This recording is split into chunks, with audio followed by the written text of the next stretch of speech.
తునిలో తీవ్ర ఉద్రిక్తత నెలకొంది. మున్సిపల్ వైస్ చైర్మన్ ఎన్నిక వేళ సీన్ వైసీపీ వర్సెస్ టీడీపీగా మారింది. ఎన్నికలు జరగకుండా చేస్తున్నారంటూ వైసీపీపై టీడీపీ నేతలు ఆగ్రహం వ్యక్తం చేస్తున్నారు.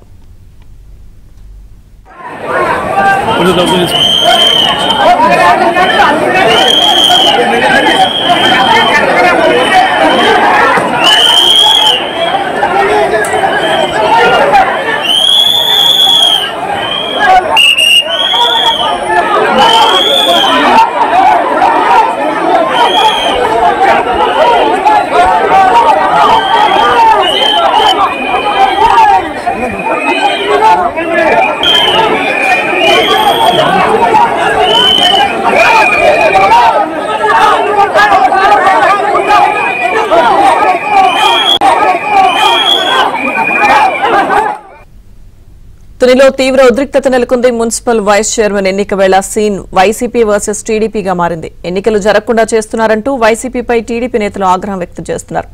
తునిలో ఉద్రిక్త పరిస్థితులకు సంబంధించి పూర్తి సమాచారం మా ప్రతినిధి అప్పారావు అందిస్తారు. Apparao, Lakshmidurga civil municipal vice chairman ఎన్నిక వివాదాస్పదంగా మారుతుంది. మరో రకంగా చెప్పాలంటే ఎన్నిక జరగకుండా చూడాలని వైసీపీ రకరకాల స్వతంత్రాలు కలుగుతుంది. అందులో భాగంగా ఎన్నికకు వైసీపీ కౌన్సిలర్ హాజరు కావాల్సి ఉన్నప్పుడు కూడా వారందరినీ ఒక ఇంట్లో దాచేసి ఎన్నికకు రాకుండా చేస్తుంది. మరో పక్క వైసీపీ తీవ్రస్థాయిలో తెలుగుదేశం పార్టీ తప్పుపడుతుంది. తమ పార్టీకి చెందిన 10 మంది కౌన్సిలర్లు ఎన్నికకు హాజరైతే తమ వైసీపీ కౌన్సిలర్ ఎందుకు నిర్బంధిస్తున్నారని తీవ్రస్థాయిలో ప్రశ్నిస్తుంది. అయితే వైసీపీ మాత్రం తమ ప్రభుత్వం నిర్బంధించకుండా ఎన్నికకు హాజరు అవ్వడం కోసం పంపితే వాళ్ళందరూ కూడా చేజారిపోయి తెలుగుదేశం పార్టీకి అనుకూలంగా వ్యవహరిస్తారన్న కారణంతో ఎన్నికకు రావడం లేదు. ఈ నేపథ్యంలో ప్రస్తుతం చిన్న సరిగ్గా 11 తర్వాత కౌన్సిల్ సంబంధించి మున్సిపల్ వైస్ చైర్మన్ ఎన్నిక అధికారులు ఏర్పాటు చేస్తారు. ప్రస్తుతం అయితే 10 మంది వైసీపీ కౌన్సిలర్లు టీడీపీ కౌన్సిలర్లు సమావేశానికి హాజరయ్యారు. అయితే ఇంకా వైసీపీ నుంచి కూడా ఎవరు కూడా సమావేశానికి హాజరు కాలేదు. ఈ నేపథ్యంలో తెలుగుదేశం పార్టీ నేతలందరూ కూడా తుని మున్సిపల్ కార్యాలయం దగ్గరలో భారీ ఎత్తున గుమిగూడారు. తాము ఎన్నికకు సిద్ధమైతే వైసీపీ ఎందుకు కౌన్సిలర్లను ఈ ఎన్నికకు పంపించలేదని తీవ్రతలో ఆగ్రహం వ్యక్తం చేస్తారు. దీనికి నిరసనగా ఏదైతే వైసీపీ కౌన్సిలర్ దాచే ప్రాంతం వద్దకు తెలుగుదేశం పార్టీ నేతలు గాని కార్యకర్తలు గాని పెద్ద ఎత్తున వాళ్ళందరూ కూడా ఎన్నికకు రావాలని డిమాండ్ చేస్తున్నారు. అయితే పోలీసులు అయితే ఇరు వర్గాలు గొడవపడే అవకాశం ఉండడంతో పోలీసులు తెలుగుదేశం పార్టీ నేతలందరూ కూడా నిలదీస్తున్నారు. అయితే సరిగ్గా 12 గంటల వరకు అధికారులు ఈ ఎన్నికకు వేచి చూస్తున్నారు. 12 తర్వాత ఏదైతే వైసీపీ నుంచి కౌన్సిలర్ హాజరు కాకపోతే 15 మంది వరకు ఫోరం ఉండాలి. ప్రస్తుతం 10 మంది ఉన్నారు. ఈ నేపథ్యంలో మిగిలిన 5 కూడా ఎవరో రాకపోతే ఎన్నికలు వాయిదా వేసే అవకాశం ఉంది. అయితే ఎన్నికకు సంబంధించి ఇప్పటికే 3 సార్లు వాయిదా పడింది. ఈ నేపథ్యంలో తెలుగుదేశం పార్టీ తీవ్ర స్థాయిలో వైసీపీ తీరును తప్పపడుతుంది. ఎన్నికకు అది ఎందుకు ఆచరించడం లేదని ఈ కౌన్సిలర్లను ఎన్నికకు పంపిస్తే ఏదో ఒకటి తేలిపోతుంది కదని డిమాండ్ చేస్తున్నారు.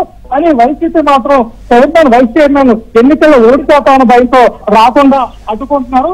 కోసం ఏదైతే చైర్మన్ వైసీపీ నేత కావడం, అదేవిధంగా మాజీ నేత బాధ్యత రాజే వీళ్ళిద్దరు కలిపి కౌన్సిలర్లను పూర్తిగా నిర్బంధిస్తున్నారు. అయితే వైసీపీ టీం పట్ల వైసీపీ కౌన్సిలర్లు కూడా తీవ్ర స్థాయిలో ఆగ్రహం వ్యక్తం చేస్తున్నారు. తాము ఎన్నికకు హాజరవుతామని హాజరయ్యేలాగా తమకు అవకాశం ఇవ్వాలని చెప్తున్నప్పుడు కూడా ఏ ఒక్కరిని కూడా వదిలిపెట్టలేదు. అయితే దీనిలో కొంతమంది తప్పించుకొని ఎన్నికకు హాజరవ్వడానికి వస్తున్న క్రమంలో ఇది తెలిసిన తెలుగుదేశం పార్టీ నేతలందరూ కూడా వారిని ఎన్నికల ప్రాంతం వరకు తీసుకెళ్లగల ప్రయత్నం చేస్తుంటే అప్పటికప్పుడు మళ్ళీ వైసీపీ నేతలందరూ వచ్చి వాళ్ళందరినీ వెనక తీసుకెళ్తారు. ఈ నేపథ్యంలో వైసీపీ డ్రామాపై తెలుగుదేశం పార్టీ తీవ్ర స్థాయిలో ఆగ్రహం వ్యక్తం చేస్తుంది. దాదాపు నలుగుల నుంచి వచ్చిన తెలుగుదేశం పార్టీ నేతలు గాని కార్యకర్తలు గాని వైసీపీ ఎన్నికకు సహకరించకుండా ఈ డ్రామాలు ఆడుతుందని తీవ్ర స్థాయిలో తప్పుపడుతున్నారు. ఈ నేపథ్యంలో వైసీపీ కౌన్సిలర్లు దాచే ప్రాంతం వద్ద తెలుగుదేశం పార్టీ నేతలను కూడా తీవ్ర స్థాయిలో నిరసన వ్యక్తం చేస్తున్నారు. ఖచ్చితంగా వైసీపీ కౌన్సిలర్లు ఎన్నిక రావాలని, ఎన్నిక రాకుండా ఎన్నిసార్లు అడ్డుకుంటారని చెప్పి ఆగ్రహం వ్యక్తం చేస్తున్నారు. అయితే వైసీపీ కౌన్సిలర్ మాత్రం రాకుండా అడ్డుకుంటున్నారు. దీనితో పరిస్థితి ఉద్రిక్తంగా మారింది. మరోపక్క ఎన్నికకు సంబంధించి ఏమాత్రం సహకరించిన వైసీపీ రాజకీయ డ్రామాలో ఆడుతుంది. అందులో బాగా ఈ రోజు ఏమాత్రం సంబంధం లేకుండా సెలవులకు రావాలంటూ వైసీపీ నేతలందరూ కూడా తీర్పునిచ్చింది. అయితే ఈ డ్రామా నేపథ్యంలో అటు వైసీపీ సంబంధించిన ముద్రగడ పద్మనాభం గాని, మాజీ మంత్రులు కన్నబాబు, అదేవిధంగా ఎమ్మెల్సీ అనంతబాబు వీళ్ళందరూ కూడా పిలిచి వచ్చే ప్రయత్నం చేస్తుంటే పోలీసులు ఎక్కడికక్కడ అడ్డుకుంటున్నారు. ప్రశాంత వాతావరణాన్ని చెడగొట్టద్దని చెప్పి కూడా వీళ్ళందరికీ హెచ్చరిక చేస్తూ పంపించేస్తున్నారు. ప్రస్తుతం అయితే తిని మున్సిపల్ వైస్ చైర్మన్ సంబంధించి తెలుగుదేశం పార్టీ సభ్యులు 10 మంది కూడా లోపల ఎన్నికకు సిద్ధంగా ఉన్నారు. వైసీపీ కౌన్సిల్ ఎవరు కూడా ఇంకా రాలేదు.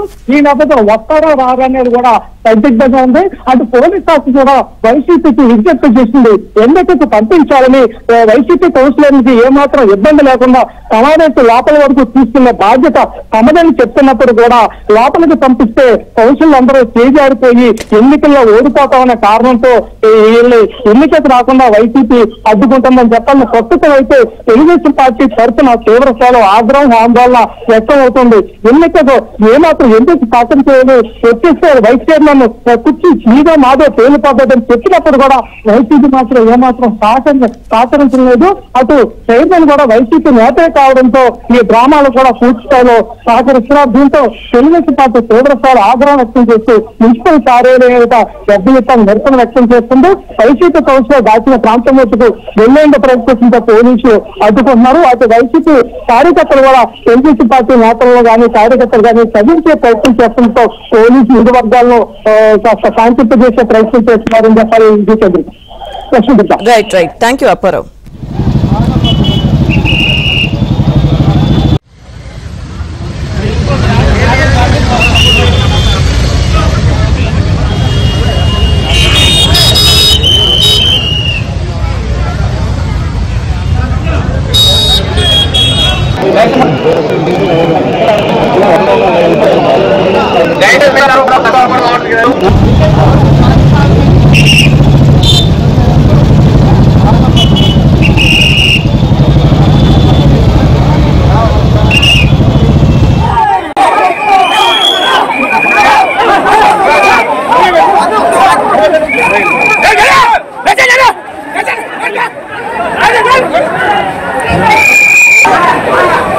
Udah